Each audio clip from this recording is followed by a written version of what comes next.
Les mains usées de Walter Bennett se figèrent sur le volant de son vieux pick-up Ford cabossé. Le moteur tout sauta une dernière fois avant de s'arrêter brusquement sur le chemin qui longeait le lac Montgomery. Un bruit étrange déchirait le silence automnal. Des éclaboussures paniquées qui résonnaient sur l'eau calme. Le berger allemand n'était pas en train de nager. Il se noyait. Et quelque chose de lourd, métallique, brillait brièvement autour de son cou, l'entraînant vers le fond.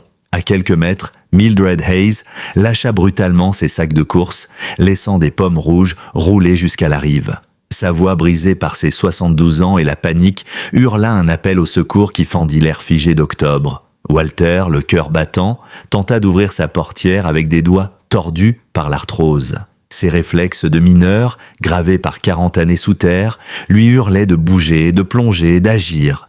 Mais son corps de 67 ans ne répondait plus comme avant, pas quand ça comptait, pas comme le jour où il n'avait pas pu sauver Margaret, ni celui où il avait reçu l'appel pour Noé. « Appelez les secours !» cria-t-il à Mildred, en trébuchant déjà vers l'eau sombre, ce même lac qui avait emporté tant de vie dans la région de Oak Hollow. Un frisson le traversa. Quel genre de dieu tordu placerait encore une âme mourante sur le chemin d'un homme qui avait déjà enterré tout ce qu'il aimait ? Laisse un j'aime si l'histoire te touche, et dis-nous en commentaire ce que tu en penses, ainsi que la ville d'où tu nous regardes. Maintenant, reprenons notre histoire. 3 ans plus tôt, Walter Bennett était un homme différent. Ses mains calleuses servaient encore à quelque chose, il entretenait le jardin de roses primé de Margaret.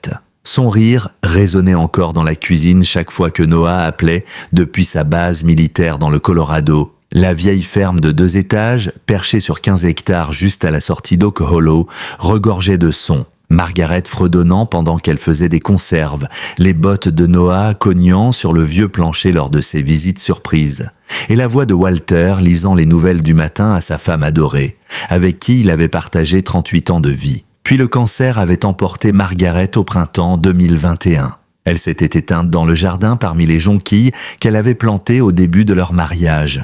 6 mois plus tard, un aumônier de l'armée sonnait à la porte avec un drapeau plié, une médaille du courage et des mots qui brisaient l'âme. Sergent-chef Noah Bennett, tué par un engin piégé à l'extérieur de Kandahar. Aujourd'hui, Walter se réveillait chaque matin dans un silence si total qu'il ressemblait à une noyade. La ferme, parfaite autrefois pour 3 personnes, s'était transformée en mausolée de souvenirs trop douloureux pour être confrontés, trop précieux pour être rangés. Les lunettes de lecture de Margaret gisaient encore sur la table de chevet. Les trophées de football de Noah bordaient toujours les étagères du couloir. Et sur le plan de travail de la cuisine, des montagnes de factures impayées s'entassaient. Hypothèques, soins médicaux, taxes foncières. Walter ne les ouvrait plus. Sa routine s'était réduite à l'essentiel. Café noir à l'aube, contemplation d'un jardin en friche où les roses devenaient sauvages et longues conversations avec des photos encadrées qui ne répondaient jamais. Dans le tiroir de la commode, un revolver chargé. Depuis quelque temps, il n'était plus seulement un souvenir du passé. Il était devenu une option, une idée familière, une échappatoire. Dr Angela Morgan, la vétérinaire de la ville, le poussait à consulter un cardiologue. Battements irréguliers, douleurs dans la poitrine. Mais à quoi bon ? Une opération à cœur ouvert coûtait d'environ 180 000 $. Walter, avec ses 847 $ mensuels de sécurité sociale, avait à peine de quoi couvrir les factures de chauffage et quelques courses. Se soigner ? Autant lui proposer un aller simple pour mars. Et comme si cela ne suffisait pas, les promoteurs immobiliers tournaient autour de sa terre comme des vautours. En tête, un certain Leonard Bishop, homme d'affaires venu de Nashville, qui voyait des billets verts là où Walter voyait l'histoire de sa famille.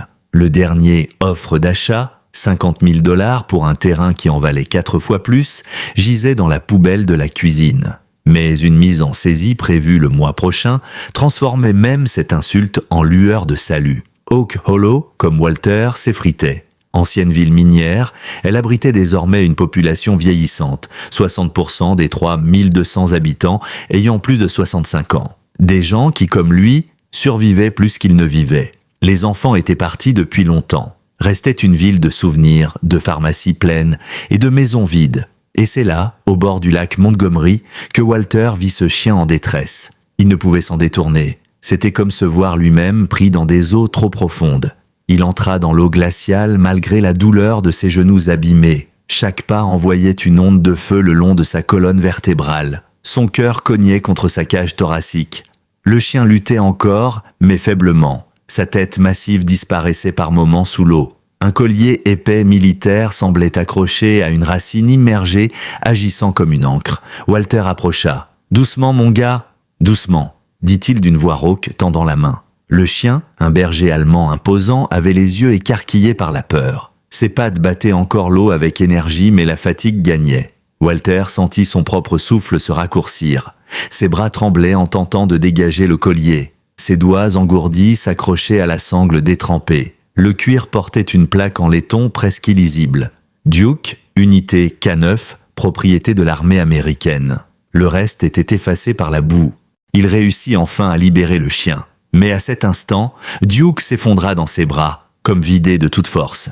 Il respirait, mais à peine.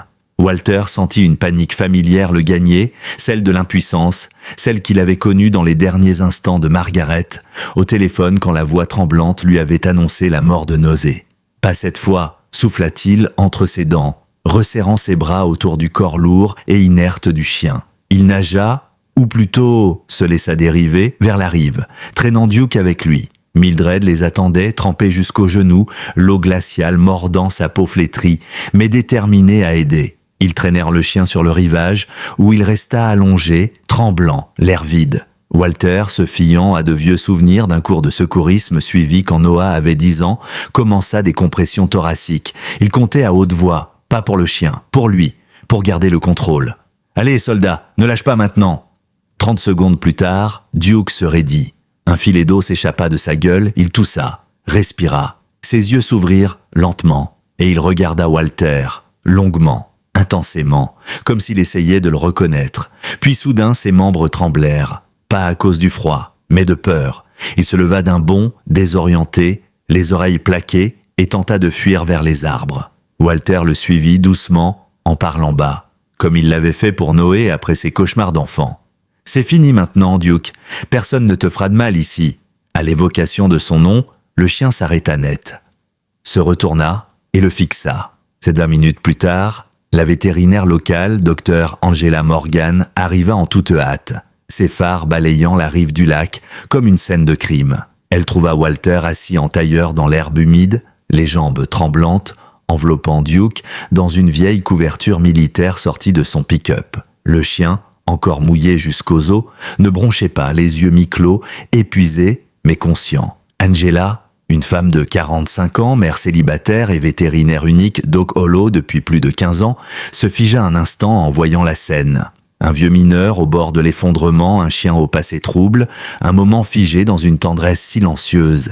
Et quelque chose au fond d'elle se brisa, une fissure dans une carapace construite depuis l'adolescence. « Comment avez-vous su qu'il s'appelait Duke ?» demanda-t-elle en s'agenouillant auprès d'eux, tout en commençant à examiner le chien avec douceur. Walter tendit le collier détrempé. La plaque de laiton parlait d'elle-même. « C'est inscrit ici, dit-il simplement. On dirait qu'il a vu l'enfer et en est revenu. » Angela fronça les sourcils. Son regard s'attarda sur les vieilles cicatrices qui marquaient les flancs du chien, les muscles atrophiés, la nervosité dans ses yeux. Ce n'était pas un chien de compagnie. Elle avait vu suffisamment de chiens militaires pendant sa résidence vétérinaire à Fort Sumter pour reconnaître les signes. Et ce collier, ce n'était pas du matériel standard, c'était une pièce de dotation pour opérations spéciales. Elle passa un petit scanner sur l'épaule du chien. Un bip sonore retentit. Angela pâlit. Le microchip s'activa et laissa apparaître une ligne de texte. Classifié, K9 militaire, contactez le département de la Défense. Mais ce n'est pas le message qui glaça Angela. C'était sa propre réaction. Sa main tremblait. Elle évitait le regard de Walter. « Il y a quelque chose que je dois vous dire, » murmura-t-elle, à peine audible. « Quelque chose que j'aurais dû vous dire il y a bien longtemps ?» Elle s'assit sur sa mallette médicale, le souffle court. Et dans ce moment de silence suspendu, le passé revint s'imposer dans le présent. Vous vous souvenez de l'accident sur l'autoroute 27, en 2004, celui qui a coûté la vie à un couple, Robert et Hélène Morgan. Walter cligna des yeux, déboussolé. Bien sûr qu'il s'en souvenait. Toute la ville avait pleuré leur disparition. Et la fille, une adolescente, comment s'appelait-elle déjà ? C'était vos parents, dit-il lentement, sentant la pièce tomber. Angela acquiesça, la gorge serrée. Et vous et Margaret, vous m'avez accueilli chez vous ? 2 ans. Vous avez payé mes dossiers d'inscription à l'université. Margaret m'a appris à faire des conserves. Et vous m'avez conduite à l'hôtel, le jour de mon mariage, parce que je n'avais plus de père. Ses larmes coulaient maintenant librement. Elle leva enfin les yeux vers Walter. Vous m'avez sauvé, Walter, et quand Margaret est tombée malade, quand Noah a été déployé, je n'étais pas là. J'ai disparu. Je ne vous ai même pas écrit. Je vous ai laissé sombrer. Le silence retomba, épais, dense. Duke, allongé entre eux, semblait ressentir chaque vibration émotionnelle. Il releva doucement la tête, comme pour capter le poids du moment. Ses yeux allaient de Walter à Angela, comme s'il comprenait. Walter n'avait jamais été un homme de discours.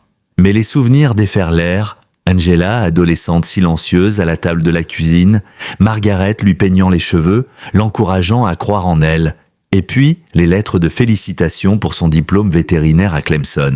Il l'avait toujours considérée comme une fille. « On n'a jamais rien attendu de toi, ma petite, dit-il d'une voix rauque. Tu étais notre famille, à ta manière. On voulait juste que tu sois heureuse. » Angela hocha la tête effondrée. « Mais je n'étais pas là, et je m'en veux chaque jour. » Le téléphone de Walter, posé sur le tableau de bord du pick-up, se mit soudain à sonner. Duke bondit sur ses pattes, guidé par un réflexe aussi précis qu'étonnant. Il trotta vers le camion, sa démarche toujours bancale mais déterminée, attrapa le téléphone avec douceur dans sa gueule et revint la porter à Walter.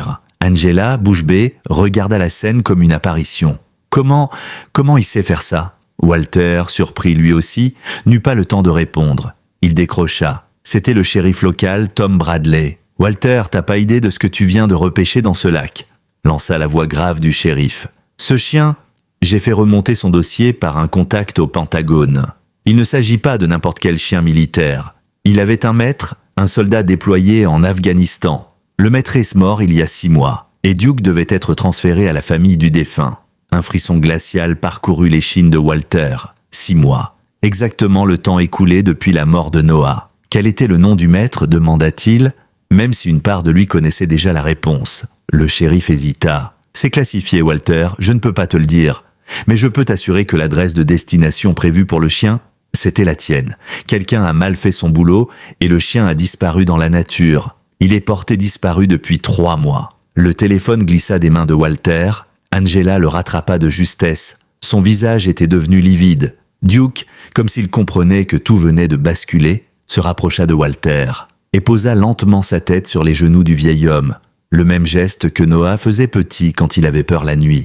Walter leva les yeux vers Angela. « Demande-lui, dit-il. Demande au shérif l'adresse exacte à laquelle Duke devait être livré. » Angela répéta la question, et la réponse tomba, implacable. « Number 12, 45 Highway Ridge, Oak Hollow, Tennessee. » Nom du destinataire, Walter et Margaret Bennett, proches du sergent Noah Bennett. Walter chancela. Le poids du monde tomba sur lui. Ce n'était pas un accident, pas une coïncidence. Duke n'avait pas dérivé jusqu'à lui. Il l'avait cherché. Il avait suivi une mission confiée par son maître, par Noah. Ce chien était le dernier message d'un fils mort à son père. Duke, jusqu'ici replié sur lui-même, remua timidement la queue. Son regard chercha celui de Walter. Comme pour dire « Mission accomplie, chef !» Walter passa une main tremblante dans le pelage encore humide du chien. Il nous cherchait ? Depuis des semaines, il suivait des ordres d'un soldat qui ne reviendra jamais. Angela s'agenouilla à côté d'eux. Elle entoura de ses bras l'homme qui avait autrefois été son refuge, le chien qui représentait un miracle vivant. Et dans cette étreinte silencieuse, une famille éclatée se reconstruisait. La première nuit que Duke passa dans la maison de Walter, aucun des deux ne dormit vraiment. Walter resta allongé dans son lit, les yeux rivés au plafond, écoutant le bruit doux et irrégulier des pattes sur le vieux plancher de bois. Le chien, méthodique et silencieux, explorait chaque pièce, chaque recoin, chaque odeur de cette ferme qu'il semblait déjà connaître. Vers 3 heures du matin, Walter se leva doucement. Il trouva Duke assis, immobile, devant la porte de l'ancienne chambre de Noah. Le chien fixait la plaque dorée vissée sur le bois, celle que Margaret avait fait graver à la main. Noah, chambre 2. Walter sentit un poids brutal s'abattre sur sa poitrine. Il s'accroupit lentement. « Il ne rentrera plus, mon vieux. Plus jamais. » À l'écoute de ce nom, Duke tourna la tête vers lui. Et dans ce regard profond, presque humain, Walter crut lire quelque chose qu'il n'avait plus vu depuis des mois, de la compréhension. Sans vraiment réfléchir, il ouvrit la porte de la chambre pour la première fois depuis l'enterrement. Duke entra d'un pas mesuré, fit lentement le tour de la pièce, s'arrêta devant le lit, puis s'y installa, comme s'il avait attendu ce moment, comme s'il savait exactement où aller. Au bout d'une semaine, Duke avait déjà transformé la vie de Walter. Le chien se levait à 5h30 chaque matin, le réveillant d'un museau doux contre la main.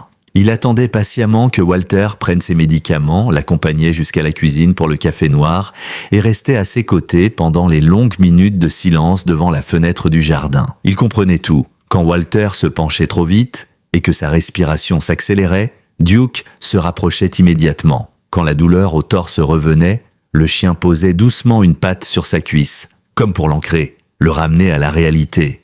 Il ne fallait pas être médecin pour comprendre que Duke faisait bien plus que l'assister. Il le gardait en vie. Mais Duke n'allait pas bien non plus. Certains bruits déclenchaient chez lui des réactions terrifiantes. Un avion de chasse qui passait au loin le faisait se plaquer au sol, tremblant, incapable de bouger pendant des heures. Un feu d'artifice, lors d'un match de football local, l'avait poussé à se cacher sous l'ancienne table à coudre de Margaret pendant toute une soirée. Walter l'observait impuissant, devinant les démons que le chien combattait en silence. Les cauchemars ne touchaient pas que les hommes. Mais Duke possédait une intelligence hors norme. Très vite, il avait appris à ouvrir les portes avec sa patte, à actionner certains interrupteurs et même à savoir quand Walter restait trop longtemps figé dans son fauteuil, perdu dans ses pensées sombres. Dans ces moments-là, le chien s'approchait sans bruit, posait son museau contre sa main. Ou bien il attrapait la vieille casquette de Noah encore accrochée au porte-manteau et la déposait sur les genoux de Walter. Comme pour dire « Tu n'es pas seul ». Dorothy Hayes, qui était devenue leur première visiteuse régulière, arrivait chaque mardi et jeudi avec des soupes maison et les derniers potins du quartier. « Ton chien, Walter, c'est la nouvelle star Doc Hollow », annonça-t-elle lors de sa 3e visite en s'installant dans le fauteuil de Margaret que Duke n'avait jamais osé toucher. Le chien se tenait d'ailleurs à ses pieds, silencieux, les yeux toujours en alerte. La moitié du bourg pense que tu es fou d'avoir adopté un chien militaire à ton âge. L'autre moitié pense que c'est la meilleure décision que tu aies jamais prise. Les tensions s'intensifièrent quand Leonard Bishop fit sa première apparition officielle. Il arriva avec un sourire bienveillant et un dossier plein de faux bons sentiments sous prétexte de s'inquiéter pour Walter. En réalité, c'était pour lui mettre la pression à propos de la saisie imminente de sa propriété. Mais Duke ne se laissa pas berner. Dès que Bishop s'approcha de Walter, le chien se redressa, se plaça entre eux deux, ses poils hérissés, un grondement profond dans la gorge. L'évêque recula d'un pas, tentant de garder contenance. « Cet animal est dangereux », affirma-t-il, se forçant à sourire. « Un homme de votre âge ne devrait pas avoir un chien d'attaque entraîné au combat. Et s'il s'en prenait à un enfant du voisinage ?» Walter resta impassible. Bishop, croyant avoir marqué un point, ajouta « Écoutez, si vous acceptez de vendre, je peux m'occuper de faire euthanasier le chien gratuitement, sans douleur. » La réponse de Walter fut calme, glaciale. « Le chien reste, la maison aussi. Trouvez un autre terrain à détruire. » Mais cette nuit-là, seul avec ses pensées, Walter ne put s'empêcher de douter. Peut-être que Bishop avait raison. Peut-être qu'un vieil homme cardiaque ne pouvait pas gérer un animal aussi complexe. Peut-être qu'il allait faire une bêtise. Peut-être qu'il était égoïste. Et puis, le déclic eut lieu. Un après-midi, Walter voulut réparer une planche bancale sur les marches du porche. Après quelques minutes, la douleur dans sa poitrine le coupa net. Il tomba à genoux, haletant, incapable d'appeler à l'aide. Duke disparut dans la maison. Walter entendit des bruits, un fracas. Et quelques secondes plus tard, le chien était de retour, avec son téléphone dans la gueule. Mais ce n'est pas tout. Duke appuya avec son nez sur l'écran tactile. Et par un enchaînement qu'aucun humain n'aurait pu croire possible, il déclencha le mode urgence. Quand l'opératrice décrocha, le chien se mit à aboyer. 3 aboiements courts, 3 longs, 3 courts, SOS, en code morse. L'opératrice, formée à repérer les appels non conventionnels, comprit qu'elle avait affaire à un chien d'assistance. Une ambulance fut envoyée sans délai. Et pendant tout ce temps, Duke resta auprès de Walter, appuyant doucement ses pattes sur sa poitrine, mimant les gestes d'une réanimation. Quand les secours arrivèrent, l'un des techniciens d'urgence ne put que lâcher. « En 30 ans de service, je n'ai jamais vu ça. Ce chien a sauvé sa vie. » Angela Morgan, alertée de l'incident, passa la soirée entière à faire des recherches sur les programmes de formation des chiens militaires spécialisés dans le soutien aux anciens combattants. Ce qu'elle découvrit la bouleversa. Ces chiens n'étaient pas seulement formés pour les champs de bataille. Ils étaient programmés pour repérer les crises cardiaques, les signes de dépression et même les pensées suicidaires. Et Duke faisait partie d'un programme expérimental abandonné après des coupes budgétaires. Ce soir-là, Angela prit une décision. Elle commença à venir tous les soirs. Officiellement, c'était pour surveiller l'évolution de Duke. En réalité, c'était pour être là. Pour Walter, pour rattraper le temps perdu et pour guérir elle aussi. Au fil des jours, elle observa des choses incroyables. Walter reprenait vie. Il mangeait à nouveau, se lavait tous les jours, suivait ses prescriptions à la lettre. Il parlait de Duke, de son comportement, de ses progrès. Mais surtout, il recommençait à faire des projets. Il disait « demain » au lieu de « quand je partirai ». Et à chaque instant, Duke veillait, comme un soldat en mission. L'incident médical n'était pas passé inaperçu. Dans les jours qui suivirent, les rumeurs se répandirent comme une traînée de poudre à Oak Hollow. Certains habitants racontaient comment un vieux mineur avait été sauvé par un chien capable d'appeler les secours. D'autres, plus sceptiques, parlaient de coïncidences, de mise en scène ou même d'un danger potentiel. Et comme souvent, Leonard Bishop s'engouffra dans la brèche. Il lança une campagne publique insidieuse, se présentant comme un citoyen concerné par la sécurité du quartier. Il évoquait les risques liés aux chiens entraînés pour le combat, soulignait l'âge avancé et la santé fragile de M. Bennett et déposait une plainte officielle auprès du conseil municipal pour faire retirer Duke de la propriété. Le prétexte ? Une évaluation comportementale obligatoire, censée être temporaire, mais quiconque connaissait le système savait que les chiens ainsi retirés étaient rarement rendus. La confrontation eut lieu un matin d'avril. Le soleil peinait à réchauffer la terre quand une file de véhicules se gara dans l'allée poussiéreuse de Walter. Une voiture de fonction de la mairie, un SUV noir brillant appartenant à Bishop, une camionnette du service de contrôle animalier et, en retrait, la voiture du shérif Tom Bradley. Walter comprit immédiatement que ce n'était pas une visite de courtoisie. Bishop sortit le premier, un classeur épais sous le bras, arborant un sourire carnassier. « Bonjour Walter, je suis désolé d'avoir à faire ça, mais on doit parler de Duke. » À ses côtés, l'agente de contrôle animalier, Janet Cross, semblait mal à l'aise. Une vétérane elle aussi, avec 20 ans d'expérience dans le domaine, elle avait vu toutes sortes de chiens. Et elle savait lire dans le comportement d'un animal. Mais elle était tenue de suivre la procédure. « Le conseil municipal a examiné la plainte déposée par M. Bishop, dit-elle doucement. Et une ordonnance temporaire de retrait a été émise. Duke doit être évalué par un comportementaliste certifié. » Walter sentit son cœur cogner plus fort. Il tenta de rester calme, mais ses mains tremblaient. « Vous n'allez pas m'enlever ce chien, il est tout ce qu'il me reste. » Duke, qui observait la scène depuis le porche, perçut la tension. Lentement, il descendit les marches et se plaça entre Walter et Bishop, son corps tendu, mais silencieux. Il ne grogna pas. Ne montra aucune agressivité. Il était calme, contrôlé. Mais son regard, fixé sur Bishop, était perçant, presque militaire. L'homme recula d'un pas malgré lui. « Vous voyez ?» lança Bishop, sa voix trahissant une peur mal dissimulée. « Il est dangereux, instable. Ce comportement est la preuve même du risque qu'il représente. » Janet leva la main pour calmer le jeu. Elle observait Duke attentivement. « Ce n'est pas de l'agressivité, monsieur Bishop.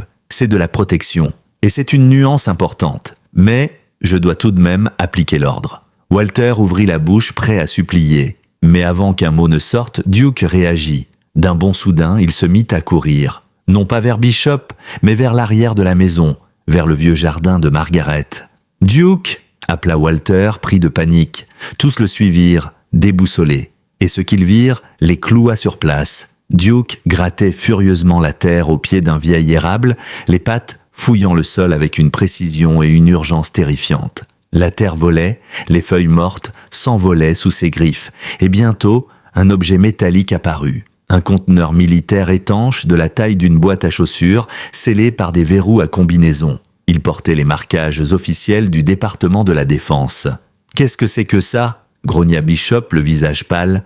Mais Walter s'était déjà agenouillé. Il reconnut immédiatement les chiffres gravés sur les molettes de la serrure, la date de naissance de Margaret et celle du diplôme de fin d'études de Noah. Sa main tourna les combinaisons. Les verrous s'ouvrirent dans un déclic sec. À l'intérieur, un dossier plastifié, une lettre manuscrite pliée avec soin et une clé USB. Walter saisit la lettre, les yeux embués. Il lut à voix haute, d'une voix tremblante mais déterminée. « Papa, si tu lis ceci, c'est que Duke t'a trouvé et qu'il a réussi sa mission. Ce chien n'est pas juste un compagnon, il est mon dernier ordre, mon dernier cadeau. Il est entraîné pour t'aider, te protéger, t'aimer comme je l'aurais fait. Et il est légalement à toi. Tu es son seul maître désormais. » Walter s'arrêta, incapable de continuer. Janet saisit le dossier et parcourut les documents avec attention. Elle leva les yeux, stupéfaite. Ces papiers sont authentiques. Il y a un transfert officiel de propriété signé par l'armée. Duke appartient légalement à Walter Bennett depuis 6 mois. Le coup était fatal pour Bishop, son visage vira au rouge. Il tenta de protester, mais personne ne l'écoutait. Même le shérif Bradley sortit finalement de sa voiture pour s'approcher. « C'est terminé, Léonard, dit-il d'une voix lasse. Tu t'es trompé de vétéran cette fois. » Mais Duke n'avait pas fini.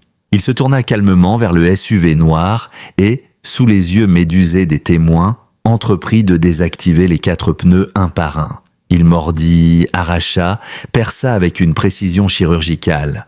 Pas de panique, pas de rage, juste une exécution froide et méthodique. Une opération. « Duke, non !» cria Walter. Mais Angela posa doucement une main sur son bras. « Laisse-le faire. Certains méritent d'apprendre les conséquences de leurs actes. » Quand Duke revint au porche, les 4 pneus du véhicule étaient à plat. Bishop, furieux, menaça de porter plainte, mais son dossier venait de s'effondrer sous ses propres mensonges. Mais l'adrénaline avait un prix. Walter vacilla. Sa respiration se fit erratique. Il porte une main à sa poitrine. Angela accourut, criant à Janet d'appeler une ambulance. Duke, en mode alerte, s'allongea immédiatement contre Walter, lui posant la tête sur le torse, ses pattes avant pressées contre le cœur, comme s'il savait que cette fois, c'était sérieux. L'ambulance arriva en trombe. Mais dans les yeux de Duke, on sentait que cette bataille allait être plus dure que les autres. Tandis que Walter était emmené en urgence, Duke poussa un hurlement long et grave, un cri déchirant, presque humain, comme le hurlement d'un soldat voyant son commandant tomber au combat. Walter Bennett fut admis en soins intensifs à l'hôpital général de Fairgrove sous le nom de code Urgence cardiaque niveau 3. L'équipe médicale, dirigée par le docteur Anna McAllister, une urgentiste réputée pour sa froideur clinique, constata rapidement que le vieil homme était dans un état critique, un infarctus du myocarde aigu, aggravé par une arythmie chronique mal suivie. Autrement dit, Walter avait le cœur d'un homme qui avait trop aimé, trop perdu et trop retenu ses larmes. Mais dans les couloirs stériles de l'hôpital, alors que le bip des moniteurs rythmait l'attente, une autre bataille avait commencé. Une bataille que personne n'avait prévue. Duke, resté à l'arrière de l'ambulance, avait refusé de quitter l'entrée de l'hôpital. Il s'était couché là, juste devant la double porte automatique, sans bouger. Aucun membre du personnel ne parvint à le faire reculer. Aucun ordre, aucune caresse, aucune friandise. Il fixait simplement la porte, immobile, vigilant, comme s'il attendait un signal, une autorisation. Le premier jour, les passants pensèrent qu'il s'agissait d'un chien perdu. Le deuxième jour, les infirmières commencèrent à le nourrir, laissant des gamelles d'eau à côté de lui. Le troisième jour, un interne le reconnut et publia une photo sur les réseaux sociaux. Ce chien attend son maître à l'entrée de l'hôpital. Depuis 72 heures, il ne bouge pas. Il ne mange que quand on le supplie. Il veille. En quelques heures, l'image fit le tour du pays. Les partages affluaient, les commentaires pleuraient, les vétérans réagissaient, les chaînes locales se déplacèrent. Duke, le chien qui attend, titra le Fairgrove Herald. Mais pour Duke, tout cela n'avait pas d'importance. Il ne comprenait pas les caméras, ni les hashtags, ni les micros qu'on lui tendait. Il ne voulait qu'une chose, voir Walter à nouveau, le sentir, le protéger. Il ne comprenait pas pourquoi son humain avait disparu entre ses portes froides. Il ne savait pas si le combat était fini. Alors il attendait. Parce qu'un soldat ne rentre pas chez lui tant que son chef est tombé au front. Dans la chambre 217, Walter luttait. Intubé, connecté à des machines qui respiraient pour lui, il dérivait entre conscience et néant. À certains moments, il murmurait des noms, Margaret, Noah, Duke, comme des fragments d'un passé trop lourd à porter. Angela Morgan, qui avait demandé à rester jour et nuit, dormait sur le fauteuil d'appoint. Elle tenait sa main quand il frémissait. Elle lisait à voix haute les lettres de Noah. Elle passait en boucle les vidéos de Duke sur son téléphone.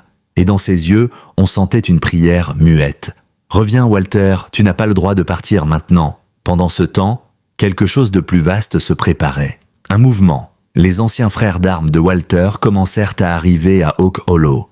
Des hommes aux cheveux blancs, aux mains marquées par le temps, mais au regard encore brûlant d'honneur. Des hommes qui se souvenaient du Walter Bennett de la 82e division aéroportée. Celui qui avait porté ses camarades blessés à travers le feu et les cris. Ils vinrent un par un se poster à côté de Duke. Certains s'asseyaient, d'autres restaient debout, la main posée sur le chien, en silence. Une veillée. Ils l'appelaient entre eux la garde de Duke, et chaque jour, ils se relayaient pour l'accompagner. Des anciens Marines, des infirmiers de guerre, des pilotes d'hélicoptères à la retraite, tous unis autour d'un chien qui refusait d'abandonner. Un chien qui, par sa seule loyauté, rassemblait les cœurs les plus cabossés de l'Amérique oubliée. Puis, au 6e jour, Walter ouvrit les yeux. Ce ne fut qu'un battement de cils, un murmure, mais Angela le vit. Elle bondit, appela le personnel. Le docteur McAllister entra sceptique.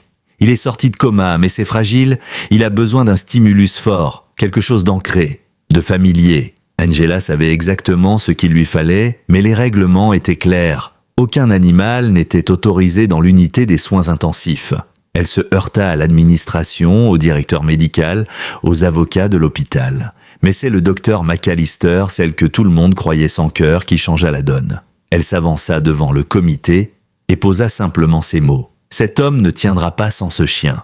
Si vous refusez, vous signez son arrêt de mort. » Et ce fut suffisant. Angela descendit en courant jusqu'à l'entrée. Duke, qui avait senti le changement dans l'air, se leva d'un bond dès qu'il la vit. Il savait. Il n'avait pas besoin de mots. Il la suivit jusqu'à l'ascenseur, puis jusqu'au couloir de la chambre 217, sans laisse, sans ordre, sans hésitation. Quand Walter vit la porte s'ouvrir, son regard encore brumeux se fixa sur l'ombre massive qui s'approchait. Et dès que Duke posa sa tête sur le lit, Walter pleura. Pour la première fois depuis des années, des larmes épaisses, silencieuses, qui disaient tout ce que les mots ne pourraient jamais exprimer. Il tendit une main tremblante. Duke la lécha doucement. Ce soir-là, le rythme cardiaque se stabilisa, le taux d'oxygène remonta, et Walter, le vétéran brisé, recommença à respirer. Pour Duke.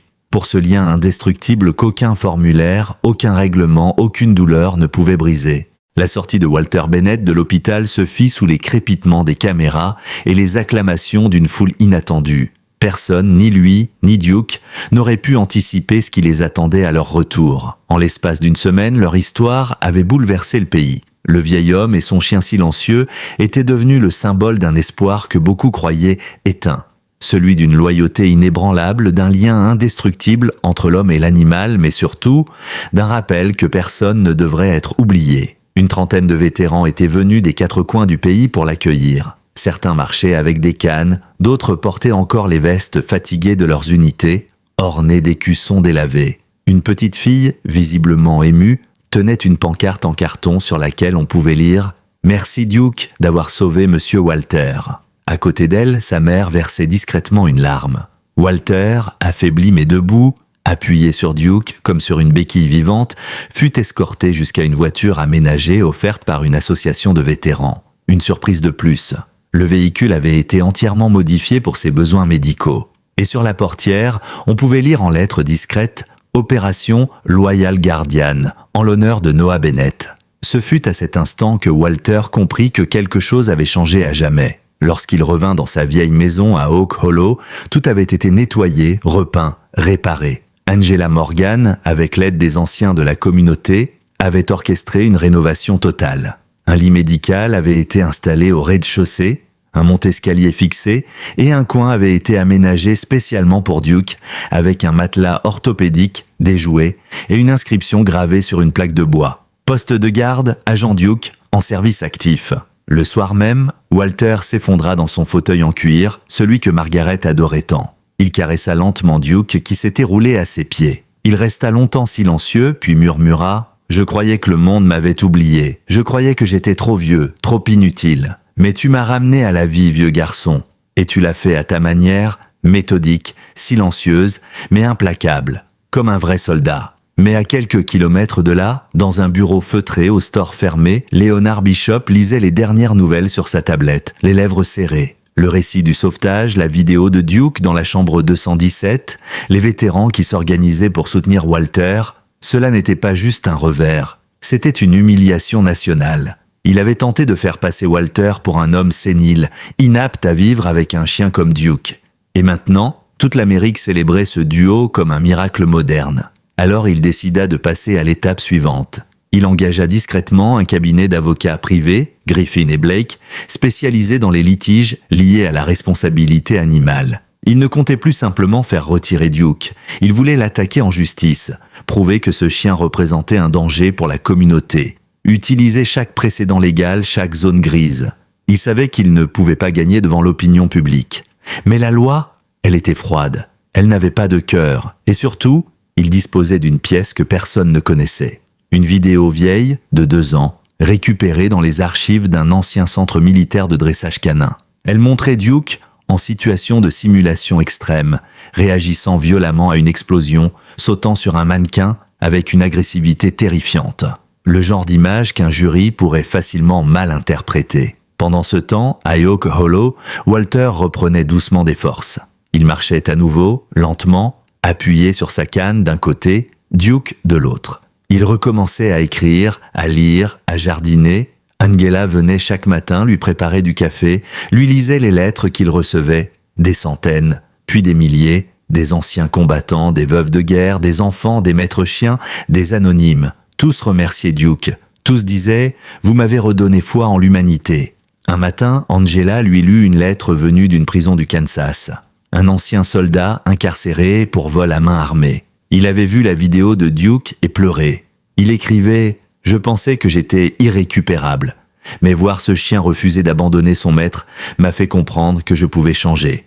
Que j'avais encore une mission. » Walter resta longuement silencieux, les yeux dans le vague. Puis il dit « Ce chien, il ne me sauve pas seulement moi. Il guérit des gens que je ne rencontrerai jamais. » Mais les ennuis ne tardèrent pas à revenir. Un soir, Angela arriva en courant, un dossier à la main.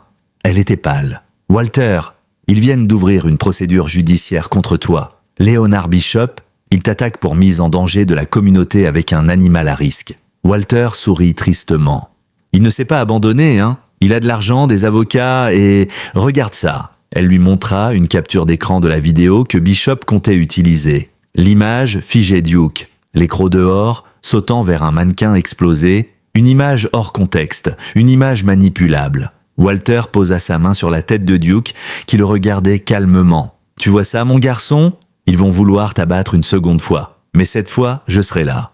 Et je ne les laisserai pas faire. » Le procès s'annonçait comme une bataille inégale. D'un côté, Walter Bennett, vétéran affaibli, soutenu par des bénévoles, des anciens camarades et une petite communauté rurale. De l'autre, Leonard Bishop, armé d'un cabinet juridique impitoyable d'experts bien payés, de documents militaires sortis de leur contexte, et d'une volonté froide de raser toute résistance. La plainte officielle parlait de « mise en danger volontaire d'autrui par détention d'un animal potentiellement instable, issu d'un programme militaire classifié ». À cela s'ajoutaient des accusations secondaires, non-respect des conditions de propriété canine, absence de certificat comportemental valide, accès non autorisé à une zone hospitalière restreinte. Walter faillit éclater de rire en lisant ces lignes. « Ils veulent bien vraiment m'envoyer en prison pour avoir laissé mon chien me sauver la vie ? Ce n'est pas toi qu'ils visent, dit Angela, c'est Duke. Ils veulent créer un précédent, effacer ce qu'il est devenu. Le procès allait se dérouler au tribunal de Granton, une petite ville voisine, mais avec une salle assez grande pour accueillir les médias. Et dès le premier jour, les caméras s'installèrent. L'histoire avait pris une autre dimension. Elle n'était plus seulement celle d'un vieux maître et de son chien. Elle posait une question que la société n'osait formuler. Un animal formé à tuer peut-il devenir un symbole de guérison? Peut-on effacer un passé militaire à coups d'amour et de loyauté? Walter entra dans la salle d'audience en costume sombre, soutenu par une canne et par la patte de Duke. L'avocat bénévole qu'il avait accepté comme client, maître Jonathan Keller, n'avait rien d'un ténor du barreau, mais il croyait en la vérité. Et cela, Walter le sentait. En face, l'avocate de Bishop, une femme froide nommée Madison Tran, ouvrit le bal, sa voix était lisse, sans émotion. « Votre honneur, mesdames et messieurs du jury, nous ne remettons pas en question l'histoire émouvante de Monsieur Bennett. Mais la loi n'est pas dictée par l'émotion. Ce chien a été formé dans un programme militaire classifié. Il a été conditionné à réagir à des stimuli que nous ne contrôlons pas. Peut-on raisonnablement laisser un tel animal vivre librement parmi des civils ?» Puis elle projeta la fameuse vidéo Duke bondissant à travers un terrain d'entraînement, arrachant un mannequin de sa base, grognant, croque découvert, dans un bruit d'explosion simulé. Le public frissonna. Même certaines personnes venues soutenir Walter semblèrent déstabilisées. Madison conclut. Ce chien a peut-être sauvé un homme, mais qu'arrivera-t-il le jour où il confondra un enfant avec une menace? Le doute, dans ce cas, doit profiter à la sécurité publique. Dans le silence pesant qui suivit, Maître Keller se leva les mains dans les poches. « Madame Tran, vous parlez d'un chien comme d'une arme. Mais vous oubliez que ce chien n'a pas été créé. Il a été formé. Et surtout, il a été transformé. Par qui? Par un homme que vous qualifiez de vulnérable. Et pourtant, c'est ce même homme qui a réappris à Duke à faire confiance, à aimer, à veiller sans attaquer. Où est le rapport d'attaque? Où est la plainte pour morsure? Ce chien, depuis qu'il est avec Monsieur Bennett, n'a blessé personne. Au contraire, il a sauvé une vie. Peut-on en dire autant de tous les humains ici présents? Dans le public, une femme se leva. C'était le docteur Hannah McAllister, l'urgentiste de l'hôpital. « Je souhaite témoigner, dit-elle calmement. Son intervention n'était pas prévue, mais le juge l'autorisa. Je dirige l'unité de soins intensifs depuis 13 ans. J'ai vu des miracles, mais aucun comme celui-là. Cet homme n'aurait pas survécu sans son chien. Et jamais je n'ai vu un animal aussi calme dans un environnement aussi hostile. Duke n'est pas un danger, il est une chance. » À ce moment, quelque chose d'inattendu se produisit. Un homme en uniforme se leva au fond de la salle. Cheveux blancs, posture droite, regard d'acier. Il s'avança et montra son insigne. Le colonel à la retraite Matthew Crane, ancien superviseur du programme K9 Shadow Division.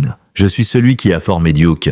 Et je suis ici pour témoigner de la vérité. Tous les regards se tournèrent vers lui. Même Madison Tran sembla surprise.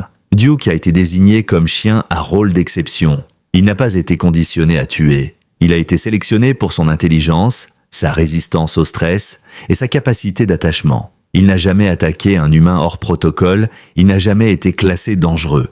Ce qu'on voit dans la vidéo, ce sont des simulations. Et ce mannequin représentait un kamikaze en cours d'explosion. La réaction de Duke était non seulement attendue, elle était salvatrice. Puis il sortit un dossier, scellé, et le tendit au juge. Voici les véritables évaluations comportementales de Duke, mises sous scellé à sa sortie du programme, et une note manuscrite de son dernier instructeur. Il y est écrit « apte pour réinsertion, niveau d'agression I0 ». Réflexe de protection, élevé, idéal pour mission d'assistance auprès de civils.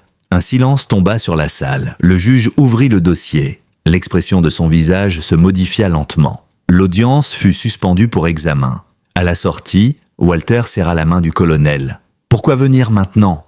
Le vieil homme répondit simplement « Parce que ton fils me l'a demandé, Walter, avant de mourir. Il m'a dit « Si jamais mon père est en danger, c'est Duke qui le protégera. Et c'est vous qui devrez venir dire la vérité. » Walter chancela. Son souffle se coupa. Il ne savait pas si c'était la douleur ou la reconnaissance. L'audience suivante s'annonçait décisive. Après la révélation du colonel Crane, l'opinion publique avait basculé en faveur de Walter et Duke. Les réseaux sociaux débordaient de messages de soutien, de témoignages d'anciens combattants, d'infirmiers militaires, de familles dont les vies avaient été bouleversées par des chiens d'intervention devenus compagnons de guérison. Mais dans l'ombre, Leonard Bishop s'agitait. Il avait tout perdu. Le contrôle du récit, le soutien des décideurs locaux et même certains de ses alliés politiques prenaient leur distance. Alors il fit ce que les hommes dangereux font lorsqu'ils sentent le pouvoir leur échapper, il frappa son visage. Le soir même de l'intervention du colonel, la maison de Walter fut la cible d'une attaque. Pas une effraction classique, une tentative méthodique, soigneusement orchestrée. Quelqu'un avait balancé une brique à travers la baie vitrée du salon, accompagné d'un message écrit au marqueur « Un jour, il attaquera pour de vrai, on s'en souviendra ». Walter s'était levé en sursaut. Duke, lui, n'avait même pas aboyé. Il s'était simplement interposé entre la fenêtre brisée et son maître. Silencieux, déterminé. La police locale vint constater les dégâts. Angela, furieuse, prit les choses en main. Elle contacta les médias, dénonça l'acte, demanda une protection. Elle fit installer une caméra de surveillance. Mais Walter, lui, regardait Duke comme s'il venait de comprendre quelque chose de bien plus grave. Ils ne veulent ne pas gagner le procès. Ils veulent que je tombe avant la fin. Ils veulent que je renonce. Et ils n'avaient pas tort. 2 jours plus tard, une vidéo anonyme fit surface sur une plateforme marginale. On y voyait un homme mordu au bras, ensanglanté, criant devant ce qui semblait être une clôture de jardin. La légende disait « Duke, le chien déchaîné ». On entendait vaguement une voix crier « Stop !» suivie d'un grognement féroce. L'image était floue, les plans saccadés, mais le chien ressemblait à Duke, assez pour semer le doute. Les médias locaux reprirent l'information. Des articles au conditionnel commencèrent à apparaître. Le chien de guerre était-il vraiment réhabilité? Une autre facette de Duke? Fausse rédemption? Angela explosa de colère. C'est un montage, une vidéo trafiquée. Je le jure, Duke n'a jamais quitté la maison sans toi. Mais le mal était fait. L'avocate de Bishop en profita pour demander une suspension temporaire de la garde de Duke par mesure de précaution. L'audience fut convoquée en urgence. Le juge, sous la pression médiatique et judiciaire, accepta une mise en observation de 72 heures. Duke serait temporairement transféré dans un centre vétérinaire sécurisé, sans contact avec Walter. À l'annonce de la décision, Walter resta immobile. Puis il se leva lentement. « Vous me retirez mon cœur, mais je vous préviens, ce chien est plus qu'un chien. Il est mon dernier lien à la vie. Si vous le brisez, vous me perdez. » Il se tourna vers Duke, s'agenouilla lentement, malgré la douleur dans ses genoux. « Tu restes fort, soldat. Ce n'est qu'une mission de reconnaissance. Tu reviendras. Promis. » Duke inclina la tête, posa doucement sa patte sur le genou de Walter. Aucun aboiement, juste un regard, droit dans les yeux. Puis il fut conduit dans une cage de transport, sans bruit, sans lutte. Le vétéran, lui, resta figé au centre de la salle vide. Angela ne dormit pas de la nuit. Elle contacta des experts en cybersécurité pour analyser la vidéo. Elle retrouva l'endroit du prétendu incident. Rien ne collait. Pas la lumière, pas l'ombre des arbres, pas la clôture. Et surtout, aucun rapport de morsure n'avait été déposé dans tout l'État. Le lendemain matin, Walter reçut une lettre. Pas une lettre officielle. Une feuille pliée, glissée sous sa porte. Sur le papier jauni, d'une écriture presque militaire, on lisait « Je sais d'où vient la vidéo. Je faisais partie du programme. Duke n'a jamais attaqué qui que ce soit. Ce qu'ils ont montré, c'est un autre chien. Une ancienne simulation classifiée. Contactez-moi. » RW Angela recoupa les initiales. Le nom la frappa de plein fouet. RW Richard Weston, l'un des anciens instructeurs de la division Shadow, on le croyait mort. Ils retrouvèrent à sa trace dans une petite ville minière abandonnée du Dakota. Weston vivait dans un mobile home, reclus, paranoïaque. Il accepta de les rencontrer sous deux conditions. Pas de caméra, pas de nom. Quand ils arrivèrent, l'homme était assis sur un tabouret en bois, un vieux chien couché à ses pieds. Il les fixa sans bouger. J'ai vu ce qu'ils essaient de faire. Bishop veut effacer Duke parce qu'il a été témoin d'un transfert de données classifiées à la base de Melcroft. Il pensait que le chien n'avait rien compris. Mais Duke a réagi au son d'un badge, un son unique. Et ce son a été enregistré par son oreille implantée. Angela resta bouche bée. « Vous êtes en train de me dire qu'ils essaient de détruire Duke parce qu'il détient une preuve ?» Weston hocha la tête. « Une preuve sonore, encodée dans son cortex auditif via un dispositif expérimental. Il était censé être mis à mort après cette mission. Mais Noah l'a sauvé. Et maintenant, il est devenu trop gênant. » Walter, lui, serra les poings. « Ils veulent le faire taire. Et ils utilisent la justice comme couverture. » Weston leur tendit un petit appareil. « Voici le décodeur. Branchez-le sur l'oreille gauche de Duke, activez-le. Et écoutez. » Le centre vétérinaire où Duke avait été transféré ressemblait plus à une base militaire désaffectée qu'à une clinique pour animaux. De hauts grillages, des caméras thermiques, 2 agents de sécurité à l'entrée, une observation comportementale. Non, c'était une mise à l'isolement stratégique. Walter le savait, Angela aussi. Et désormais, il disposait d'une preuve. Une information précieuse, enfermée dans la mémoire d'un chien, qu'on voulait neutraliser à tout prix. « On ne peut pas rester les bras croisés », dit Angela en consultant ses notes. S'ils activent le transfert vers une autre installation, Duke disparaît. Et avec lui la seule preuve qui puisse faire tomber Bishop. Walter, plus calme qu'elle ne l'avait jamais vu, posa lentement la main sur la table. « Il m'a sauvé la vie plusieurs fois. C'est à mon tour maintenant. Tu viens avec moi ou pas ?» Elle le regarda sans répondre puis se leva. « Bien sûr que je viens, mais on ne peut pas agir à l'aveugle. On a besoin d'un plan. Et d'une diversion. » Ils prirent contact avec Maître Keller, l'avocat bénévole. Ce dernier, écœuré par la tournure des événements, accepta de leur fournir une aide précieuse. Une requête d'urgence déposée auprès du tribunal pour exiger la suspension immédiate du transfert de Duke sous prétexte de vice de procédure. Cela leur offrait une fenêtre de 24 heures, peut-être un peu plus. Mais c'était une fenêtre, et ils comptaient bien s'y engouffrer. La nuit tomba. Walter et Angela arrivèrent en périphérie du centre, à bord d'un vieux pick-up. Angela tenait le petit décodeur que Weston leur avait remis. Un appareil étrange, oblong, presque organique, qui cliquetait doucement à chaque mouvement. « Tu es sûr que tu peux le connecter sans blesser Duke ?» demanda-t-elle. « Il me fait confiance. Je le sentirai. Je saurai quand ce sera le bon moment. » Ils attendirent qu'une tempête de vent se lève, emportant avec elle la poussière et couvrant leurs pas. Ils approchèrent par la zone nord, là où les clôtures n'étaient pas doublées de capteurs au sol. Angela força une grille d'entretien. Une fois à l'intérieur, ils se glissèrent dans les allées sombres, silencieux comme des ombres. Walter s'arrêta net devant une porte en métal. « C'est ici, je le sens. » Ils piratèrent le verrou électronique à l'aide d'un vieux badge de Weston, encore reconnu par le système. La porte s'ouvrit. Duke était là, allongé, calme, les yeux fixés sur eux.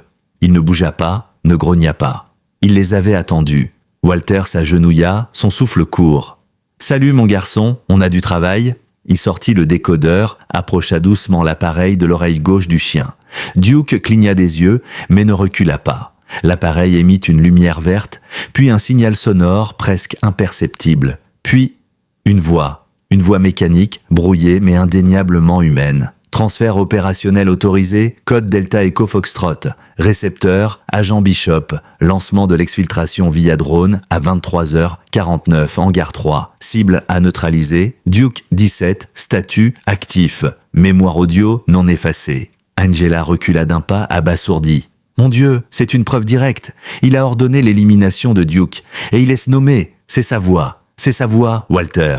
Mais à cet instant, l'alarme retentit. Il n'était pas seul. Un agent avait repéré leur intrusion. Walter attrapa la laisse d'urgence accrochée au mur et attacha Duke. « On sort, maintenant !» Ils coururent à travers les couloirs, croisant deux agents qui leur ordonnèrent de s'arrêter. Mais Duke se plaça devant Walter, grognant doucement, comme pour dire « Je gère ». Les hommes hésitèrent. Ce chien n'était pas un chien comme les autres. Il dégageait une autorité silencieuse qui dépassait le langage. Ils sortirent par l'entrée nord, bondirent dans le pick-up et foncèrent vers Oak Hollow, les pneus hurlant sur le bitume. Angela, haletante, essayait déjà de transférer l'audio sur une clé sécurisée. Elle envoyait des copies à des contacts sûrs, Maître Keller, le colonel Crane, même à une ancienne journaliste militaire à qui elle faisait confiance.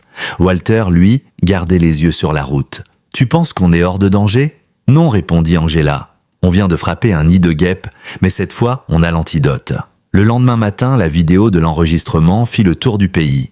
Un ancien spécialiste du renseignement confirma la véracité de la voix. Un expert militaire certifia l'origine du décodeur et sa compatibilité avec les implants canins de la division Shadow. La nouvelle tomba comme une bombe. Leonard Bishop avait non seulement tenté d'éliminer un vétéran canin décoré, mais il avait, de surcroît, contourné les protocoles de sécurité militaire pour couvrir des opérations douteuses.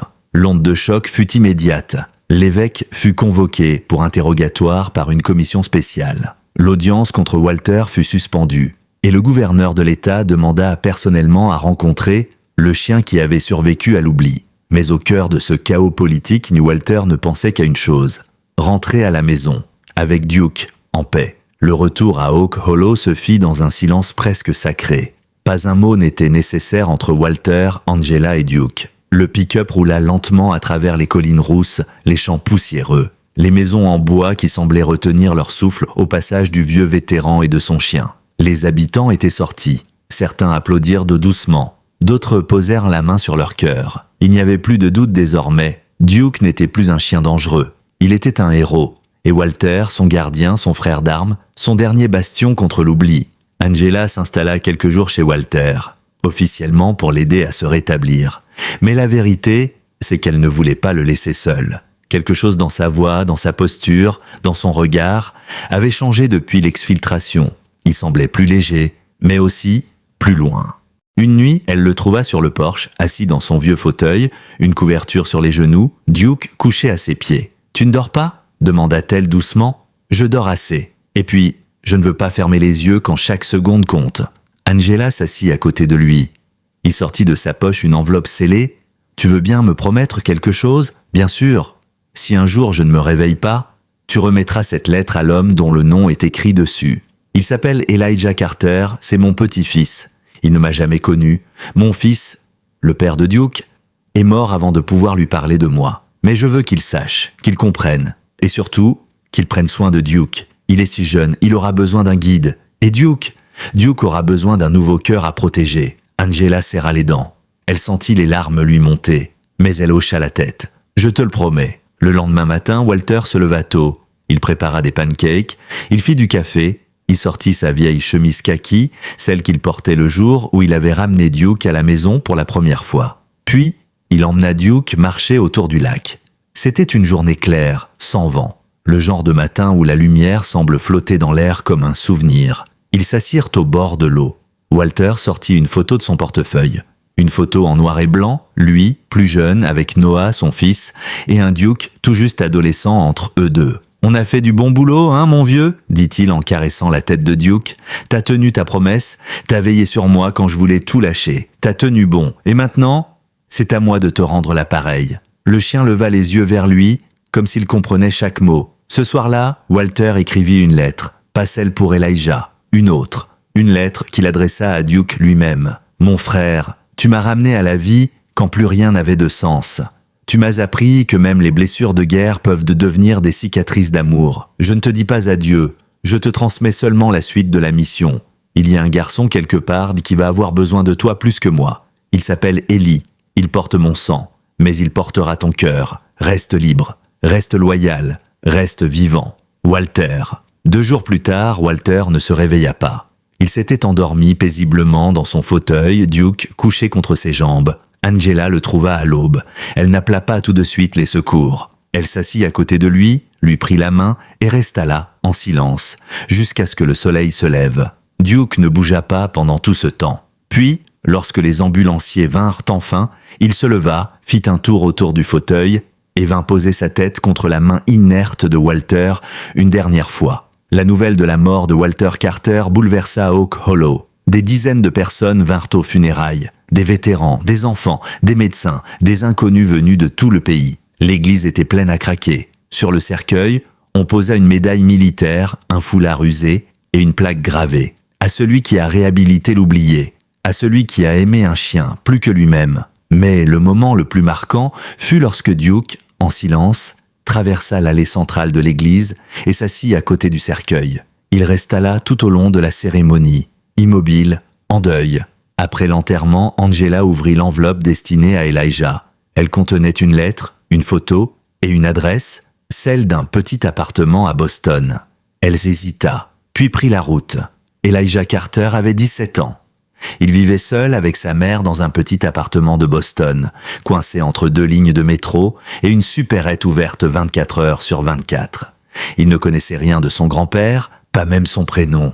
Et quand une femme élégante en veste kaki frappa à leur porte ce matin-là avec un chien à ses côtés, il ouvrit avec méfiance. « Tu es Elijah ?» demanda Angela. Le garçon haussa les épaules. « Ça dépend qui demande. » Elle sourit doucement, puis tendit une enveloppe. « Je viens de la part de ton grand-père, Walter Carter.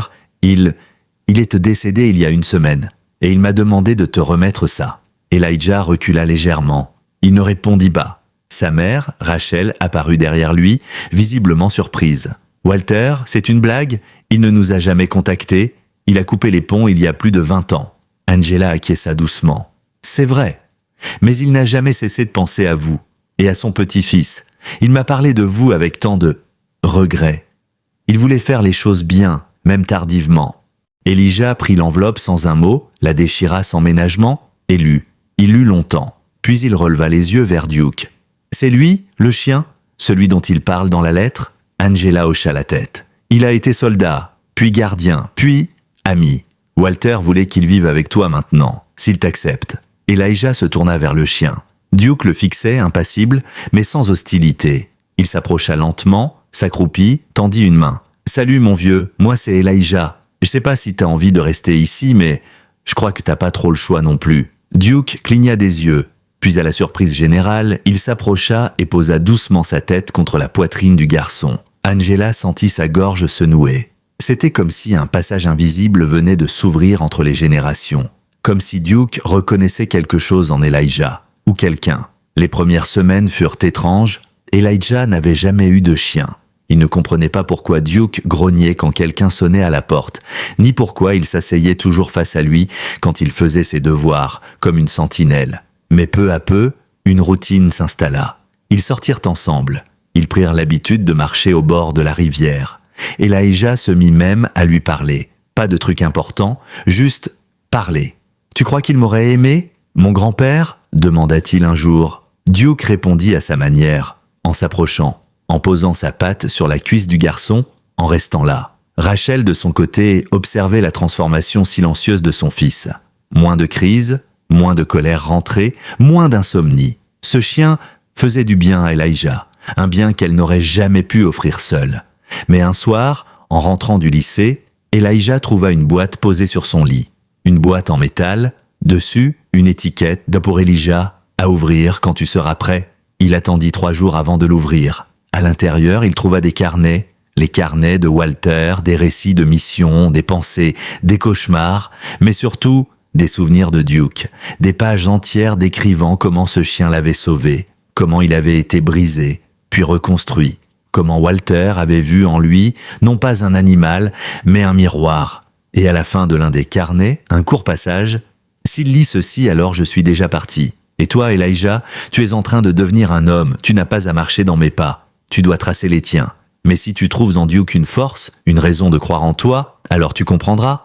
Tu comprendras pourquoi je suis resté en vie. Pour te léguer ce qui compte vraiment. Pas l'uniforme, pas les médailles, juste la loyauté et l'amour. » Elijah relut ces mots des dizaines de fois. Et ce soir-là, il sortit Duke pour une longue marche, sans laisse, sans but précis, juste ensemble. Ils s'arrêtèrent sur une colline. Boston s'étendait en contrebas, ses lumières comme un océan. « Je te promets, Duke, je ferai pas les mêmes erreurs, je te laisserai pas tomber, t'es pas un vestige du passé, t'es mon présent, t'es ma famille maintenant. » Duke leva les yeux vers lui, et pour la première fois, il aboya, un son clair, profond, un appel, ou peut-être une promesse. La vie avec Duke avait trouvé un rythme.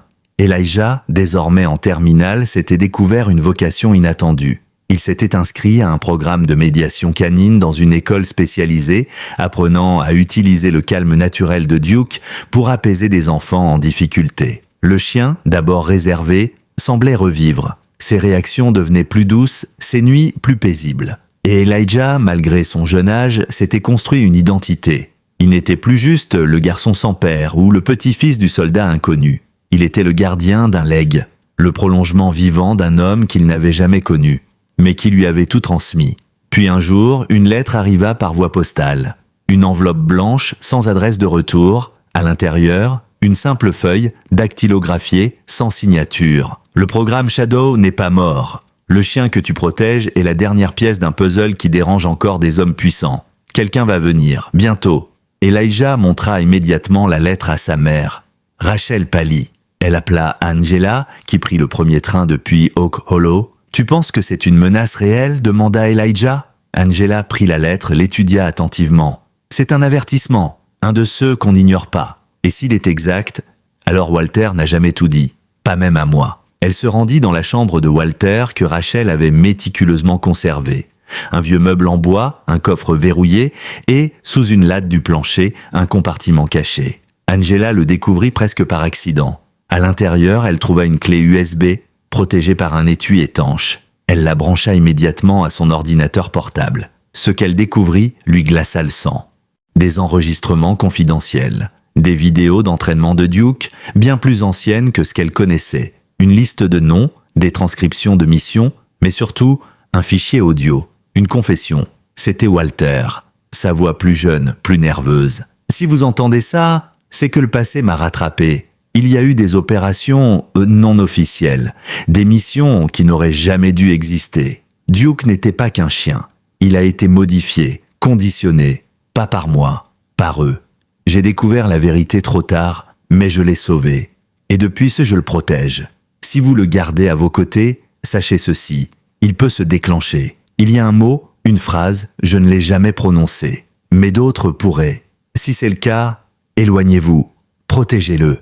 Il n'est pas dangereux, il est programmé et brisé, comme moi. » Angela resta immobile, le souffle court. Elijah écouta à son tour. Ses mains tremblaient. « Tu veux dire que quelqu'un peut lui faire du mal, à distance, l'utiliser ?»« Pas du mal, » répondit Angela, « mais le transformer, le réduire à ce qu'il était avant que Walter ne le libère. » Ils décidèrent d'agir, de précéder la menace. Angela contacta Weston, le technicien qui avait conçu le décodeur. Elle le retrouva dans un entrepôt discret à l'extérieur de Boston.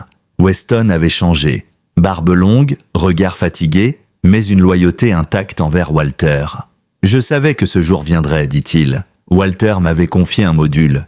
Il désactive l'ancienne programmation, définitivement. Mais une fois activé, Duke ne sera plus jamais utilisable en opération militaire. Il deviendra un chien normal. Tu comprends ce que ça implique ?» Elijah leva les yeux vers lui. « C'est exactement ce que je veux. » Le processus dura 3 heures. Le module fut posé contre l'ancienne cicatrice derrière l'oreille gauche de Duke. Un cliquetis, une lumière rouge, puis verte, et enfin le silence. Duke cligna des yeux, puis lentement s'assit à côté d'Elijah. Calme, libéré. Weston sourit tristement. « Tu viens de faire ce qu'aucun soldat n'a jamais osé faire. Tu viens de choisir l'homme au lieu de la guerre. » Les jours suivants se passèrent sans incident. Mais quelque chose changea chez Duke. Il semblait plus léger, comme s'il avait été enfin débarrassé d'un poids invisible. Elijah, lui, prenait conscience de la portée de son engagement. Ce chien n'était pas juste un vestige du passé. Il était une mémoire vivante, une promesse tenue, et un rappel permanent que certaines cicatrices ne doivent jamais être effacées. Et un soir, en rentrant d'une balade, Elijah trouva un petit paquet déposé sur le seuil de la porte.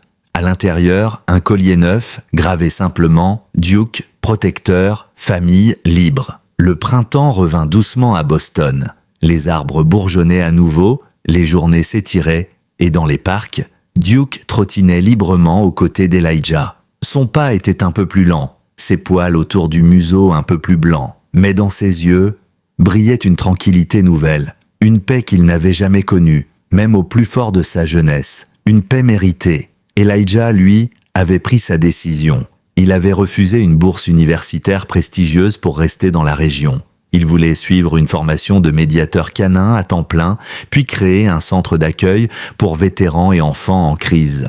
Il l'appellerait Camp Marcus, en hommage à son père. Là-bas, chaque binôme formé entre un chien et un humain aurait pour but non pas d'oublier la douleur, mais de la transformer, de lui donner un sens. Et c'est dans cette dynamique de renaissance qu'un matin, alors qu'il triait de vieux cartons entreposés dans le grenier de sa mère, Elijah trouva une lettre. Elle portait la mention manuscrite « À remettre à mon petit-fils quand il sera prêt à comprendre ». Il ouvrit l'enveloppe. Reconnaissable entre mille, l'écriture de Walter dansait sur le papier jauni. « Elijah, si tu lis ces mots, alors tu as franchi un seuil que je n'ai jamais eu la chance de traverser moi-même. Tu portes désormais bien plus que mon nom. Tu portes mes espoirs, mes erreurs et ma dernière mission. Je sais que ton chemin ne sera pas simple, qu'il te faudra parfois choisir la lente vérité plutôt que le confort du silence.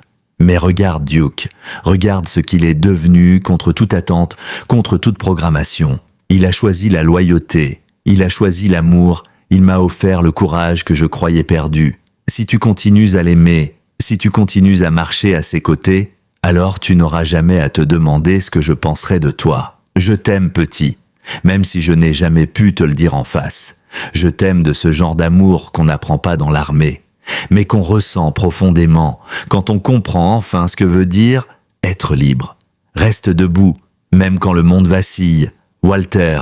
Elijah resta longtemps sans bouger. Il relut la lettre plusieurs fois. Puis il descendit, trouva Duke dans le salon, endormi au pied du canapé. Il s'agenouilla, et comme l'aurait fait un frère d'armes, il posa doucement son front contre celui du chien. « T'as tenu ta promesse, murmura-t-il, maintenant c'est à moi. » L'année suivante, Camp Marcus ouvrit ses portes. Dans une petite ferme rénovée, avec 3 hectares de terrain, un ancien dortoir militaire reconverti et un bâtiment principal où l'on entendait chaque jour les rires d'enfants et les aboiements de chiens autrefois jugés irrécupérables. Elijah y vivait à plein temps. Et Duke en était le gardien silencieux.